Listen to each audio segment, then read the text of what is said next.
आज देश पातळीवरती जरी विचार केला तर सगळ्यात जास्त मत हे तरुण वर्गाचं आहे. आणि आज आपल्या गळ्याला असे दोन तरुण लागलेले आहेत. तर मला सांगा, नगर दक्षिणचं जे इलेक्शन चालू आहे आणि तसंच विचार केला तर वर केंद्रात पण, तर वरती केंद्रात कोणाची सत्ता यायला पाहिजे? मोदी मोदी सरकार का बरं मोदी सरकार? त्यांच्यासारखा माणूस नाही, त्यांची कामं चांगली आहेत. अशी काहीतरी कामं सांगा जेणेकरून लोकांना वाटन की मोदी सरकार योग्य आहे. त्यांनी 370 कलम हटवलं, बरोबर. पुन्हा राम मंदिर बांधलं, बाकीचे रस्त्यांची कामं बघा त्यांची, हा. बाकी बऱ्याचशा गोष्टी आहेत. वरून बीजेपीचा भ्रष्टाचार नाही महत्वाचा. त्या माणसाच्या तुम्ही दाखवा बरं 1 रुपयाचा त्यांनी भ्रष्टाचार केलाय असं दाखवा. तुम्ही इथं ग्रामपंचायत सदस्य झालं तरी त्याच्या नावावर लाखो कोटीचा भ्रष्टाचाराचे आरोप होतात. त्या माणसाचं कोणी दाखव का भ्रष्टाचार केलाय त्यांनी. बरोबर. तर आता आता तिकडून केंद्रातून आपण पुन्हा नगर दक्षिणकडे येऊ. नगर दक्षिण मध्ये कोणाची सत्ता गरजेची आहे? बीजेपी सुजय विखे पाटील. हा, मग का सुजय विखे पाटीलच का? आमच्या आमदारांनी रस्त्याचं 3 वेळा उद्घाटन केलंय. त्यांना 3 किलोमीटर रस्ता नाही झाला तर बाकीच्या गोष्टी काय त्यांनी फक्त दाखवा यादवाडी गावात आहे ना 1 रुपयाचं काम केलंय, आम्ही सगळे मिळून मतदान करू. बर. ते पण 3 किलोमीटर रस्ता केलाय, रस्त्याचं उद्घाटन झालंय, त्यात अर्धा किलोमीटर सिमेंटचा केलाय, मध्ये डांबर टाकलाय, ते पायी चाललं तरी हे होतंय, त्याचं खचतंय. काय अशा माणसांना मतदान करून फायदा आहे? यांची तळतळ योग्य आहे का? योग्य आहे, अतिशय योग्य आहे. अहो इथं रात्रीचं आम्ही कामावण्यात आणि आम्हाला आहे ना रस्ता शोधावा लागतोय कुठून जायला पाहिजे. खड्डा जिथं गाडी घालावं तिथं खड्डाचे. आणि भरपूर शेतकरी वर्गाला मी सांगू इच्छितो की मोदी सरकार नको म्हणतात. शेतकरी फक्त दूध आणि कांद्याचाच प्रश्न पाहतात. शेतकऱ्याला पण दूध आणि कांदा सोडून शेतकऱ्याला अजून बरेच पिकं घेण्यासारखी का दूध आणि कांद्यावर देश चालत नाही. कारण की शेतकऱ्याला भरपूर पिकं घेण्यासारखी आणि देश हा सुरक्षित राहायला पाहिजे, त्यासाठी बीजेपीची सत्ता गरजेची. आता ह्याच्यातच तुम्ही सांगा की नेमकी काय पिकं घेतली पाहिजे शेतकऱ्याने बाबा? भरपूर आहे, ऊस आहे. आज आम्ही काष्टीला गेलतो, त्या ठिकाणी तुम्हाला सांगतो द्राक्षे, वांग्याची पिकं आहे, भरपूर पिकं आहे अशी घेण्यासारखी. शेतकरी फक्त कुठेतरी जो ठराविक विरोधक वर्ग आहे त्याला फक्त दूध आणि कांद्याचा प्रश्न दिसतो. आज दुधाचा विचार करत नाही. दुधाची पावडरचा साठा भरपूर आहे, पुढे पण मागणी तशी पाहिजे. भेसळ किती आहे, आपणच शेतकरी वर्ग भेसळ करतोय. भेसळ थांबली तर दुधाचे बाजार लांब जातील ना. वाढतील. भेसळ करतोय कोण मग? शेतकरीच करतोय, दुसरं कोण करतंय काय? सरकार येऊन करतं काय? म्हणजे शेतकऱ्याने केलं. आता मला एक सांगा, पाठीमाग एकदा म्हणजे 2016ला नोटाबंदी झाली, बरोबर ना? 16लाच नोटाबंदी झाली ना? तर 16ला ज्या वेळेला नोटाबंदी झाली, हे बीजेपी सरकारने केलं, याच्यावर काय मत आहे तुमचं? ते बाबासाहेबांनी सांगितलेलं आहे नोटाबंदी झाली पाहिजे, कोणी केलेलं नाही. ते मोदी सरकारने तेवढा तरी निर्णय घेतलाय, त्याच्यापासून सर्वसामान्यांना काय त्रास झालाय तेव्हा? ज्यांनी 2 नंबरचं कमावलं त्यांना त्रास आहे ना. आता आम्ही तर एवढं आम्हाला काय त्याच्यापासून काहीच त्रास नाही झालेला.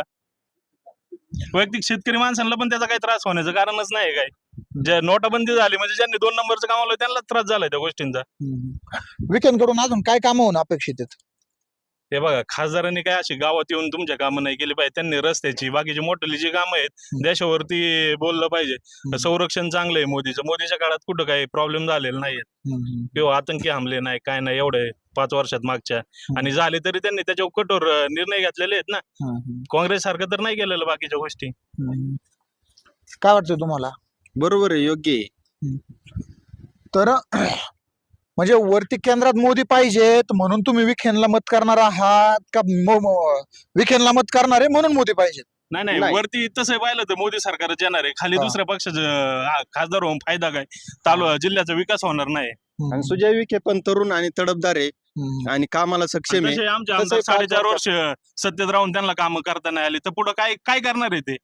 आता मागाशी तर बरीच जनता सांगत होते आमदारांनी हे केलं, आमदार रात्रीचं फोन उचले त्यात, आमदारांनी ते केलंय. आता तुमच्या जिथला कार्यकर्ते होते ते म्हणले रात्री माझा 2-2.5 वाजता फोन उचलला आमदारांनी. बघा, आमदारांनी काय घरची कामं नसतात करायची, कोणाचे फोन उचलून किंवा काय. गावचा विकास काय केलाय त्यांनी सांगा ना. फक्त यादवाडी गावात आम्ही यादवाडीतले काय कामं केलं त्यांनी दाखवा. मी कामं केलं, फक्त पाट्या लावल्या. धनंजय मुंडे आणलं इथं उद्घाटनाला, काय रस्त्याचं काम झालंय? किती वेळा उद्घाटन झाली? काय कामं केली त्यांना वाटतंय त्यांनी कामं केली. त्यांनी कामाच्या वरती हे केलं पाहिजे ना. मी कोणाचे फोन उचलतो मी हे करतो त्याच्यावरती नाही ना. इलेक्शन लढवायची तर कामाच्या वरती लढवा. आम्ही विकास केलाय, हे केलंय, ते केलंय. आणि आपल्या आमदार साहेबांचं 24 तास 365 दिवस सेवा हे जे म्हणतात, हे विजूभाऊ आवटी, विजय आवटी यांनी सांगितलेलं आहे. यांचे रात्रीच्या 12 नंतर कोणतरी यंत्रणा चालती हे त्यांनी सांगितलेलं आहे. त्यामुळे काय पारनेरच्या जनतेला वेगळं सांगायची गरज नाही का यांचे 12 नंतर काय चालतंय. विजूभाऊ आवटी नगराध्यक्ष यांनी सांगितलेलं आहे यांचं काय काम चालतं 12च्या नंतर. तर मला अजून एक सांगा, तुम्ही आमदारांवरती लयच रोष खाऊ नये आणि तुम्ही मागापासून एकच प्रश्न घेताय की हा रस्ता याच्या व्यतिरिक्त पण बरीच कामं आहेत ना, ती झाली नाहीत किंवा झालेली आहेत. आमचा पाण्याचा प्रश्न नाही सोडवला. ते बाहेर सांगतात पारनेर तालुक्यात येऊन बघा पाणीच पाणी, पण आम्हाला इथं प्यायला पाणी नाही. कुठून आणायचं ते पाणी आज लोकांना? पण विजय आवटींच्या काळात 3 कॅट्या झालेल्या आहे इथं. बरं. त्याच्यानंतर लंके साहेब आले तर एक पण केटी नाही, पाण्याचा प्रश्न नाही, काहीच नाही. आणि मेन म्हणजे विजय आवटींच्या काळात रस्त्याला तुम्हाला कुठं खड्डा दिसत नव्हता. आता असं रस्ता कमी आणि खड्डेच जास्त झाल्यात. म्हणजे लंकेंच्या काळामध्ये एका पण किटी नाही झाली पाण्याची. नाही, काहीच अजिबात नाही. अजिबात दिलेले काहीच शब्द पूर्ण नाही केले तर केटीचं काय? इथं बोर नाही, नळ नाही दिला गावाला, तर केटीचा लांबच विषय राहिलाय ना. नाही. आपले जे गणेश शेळके सभापती आहेत ना, हा. तर त्यांच्या माध्यमातून काय कामं झालेली आहेत का नाही, नाही विखेंच्या याच्यातून? हा, त्यांच्या माध्यमातून भरपूर कामं झालेली ना. मग काय कामं आहेत अशी बाबा? सभा मंडप झाल्यात. हं. परत तुम्हाला सांगतो आपल्या तुकाई मंदिराचं काम झाल्यात. भरपूर गावात काम रस्त्याचं बघा. रस्त्याची काम आहे. हा. कॉन्क्रिटीकरण आहे गावातल्या आपलं. मग ही कामं आमदारांची आहेत का सभापतींची आहेत? सभापतींचे नाही. सभापतींनी केलेत हे म्हणून तुम्ही म्हणताय, पण ही कामं केली कोणी पाहिजे होती? आमदारांनी आमदारांनीच गेले केली पाहिजे. पाहिजे नव्हते ना.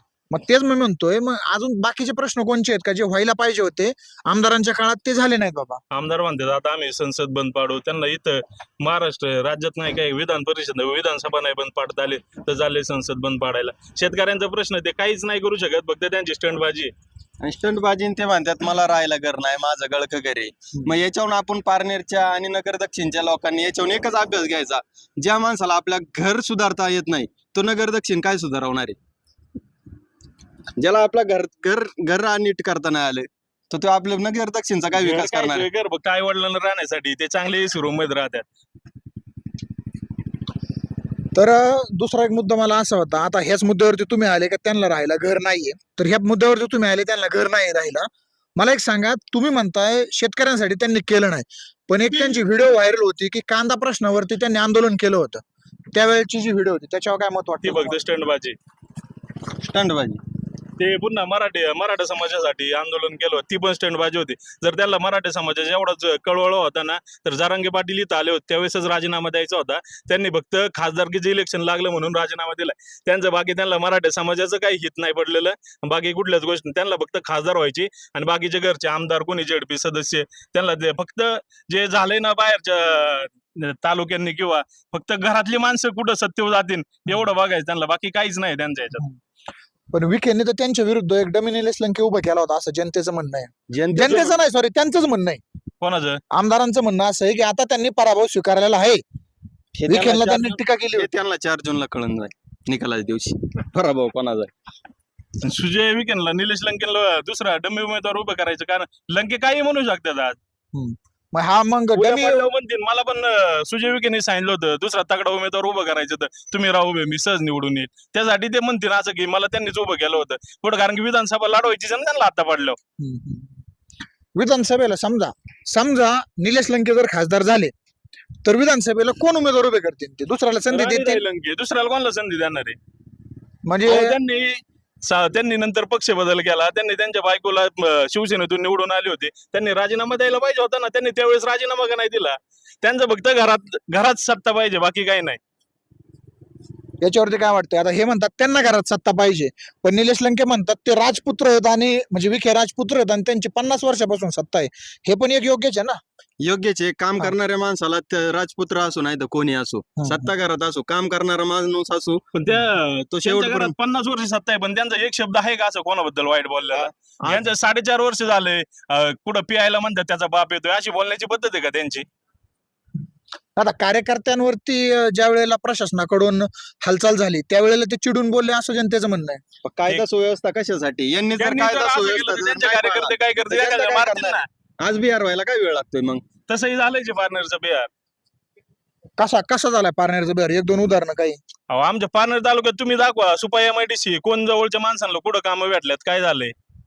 सगळे बाहेरूनच लोक येऊन कामं करतात ना. त्यांनी त्याच्यावरती बोललं पाहिजे ना, की मी सुपा MIDC माय पारनेर तालुक्यातली एवढी पोरं कामाला लावली. त्यांनी पहिले आश्वासनं काय दिली होती?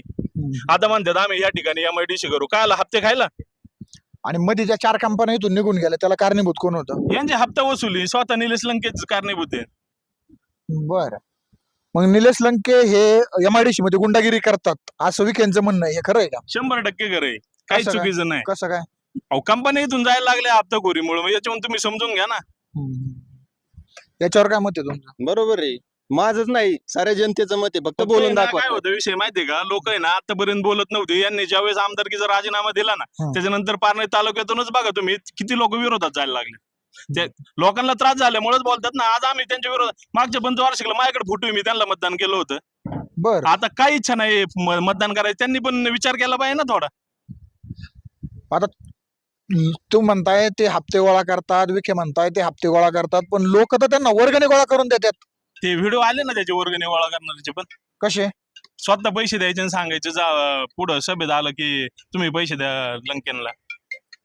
बरोबर आहे, व्हायरल बरोबर आहे. कामठीपुरात जी सभा झाली विजू आवटे यांची, त्यांनी पण सांगितलं ना, कामाला आधी कोणाच्या नावाने चेक द्यायचा, काय करायचा, आणि मग तिथं गेल्यावर कोणत्या वेळेला कधी द्यायचा.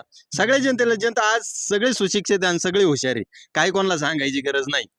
आता मागाशी तुम्ही ज्या माजी नगराध्यक्षाचं नगरसेवकाचं नाव घेतलं, विजूभाऊ आवटी, तर ते आता त्यांच्या विरोधात बोलतात, पण त्यांच्याच हातावर जर विचार केला तर निलेश लंकेंचं मोठं गोंधन कोरलेलं आहे. आहे ना, बरोबर आहे. त्यांना आधी विश्वास दाखवला होता ना, नंतर यांनी पण विश्वासघात केला. त्याचा काय विश्वास ठेवला नाही यांनी. ही तर खासियत आहे लंके साहेबांची. पण विजू आवटींचं बोलणं बी तसंच आहे ना. तुम्ही सांगा, विजू आवटे एवढ्या जवळचा माणूस होता, त्यांना त्यांच्यात काहीतरी त्यांना त्रास झाला असं ना त्या माणसापासून, त्यावेळेस बाहेर पडले ना ते. त्यांनी विजू आवटेने त्यांच्यासाठी काय केलं नाही असं आहे का? आता पाठीमागच्या काळात राहुल पाटील भाषण करताना बोलले बाबा का जर वेळ आली तर आम्ही त्या व्हिडिओ व्हायरल करू. अशा कोणत्या व्हिडिओ आहेत नेमका व्हायरल होणार बघा? त्यांच्याकडे असतील ना व्हिडिओ कोणत्या त्या. तर चला आपण नगर दक्षिणचा हा जो कौल आहे या तरुण वर्गांच्या मते जाणून घेतलेला आहेत. पाहूयात भविष्यामध्ये काय होतंय, कुणाचं एक तुतारी वाजतीये का कमळ फुलतंय हे नक्कीच कळेल आपल्याला.